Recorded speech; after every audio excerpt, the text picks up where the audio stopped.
আমাদের রেজিস্ট্রেশন প্রসেসটা আছে। ফার্স্ট আপনারা রেজিস্টার করবেন।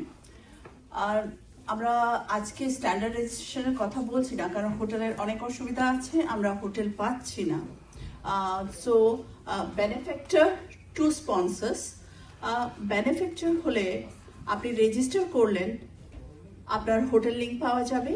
আমরা যেরকম দেখানো হয়েছে কোন দিনে কি ক্যাটাগরিতে আপনি রেজিস্টার করছেন, সেই হিসাবে কোন হোটেল পাবেন, কত নাইটস হোটেল পাবেন, সেসব এখানে আছে, ওয়েবসাইটেও আছে। তো সেই হিসাবে রেজিস্টার করার পরে আপনাকে অ্যাপ্রুভ করা হবে। অ্যাপ্রুভ করার পরে আপনার হোটেল অ্যাসাইন হবে। তারপরে হোটেল টিম তখন দেখবে ওই জিনিসটা। So registration, finance and hotel,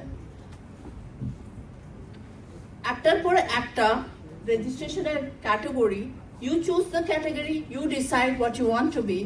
Better you become sponsor or at least donor, so you get 4 nights of hotel with some adjustment, because 3 nights hotel is included in the hotel price for donors.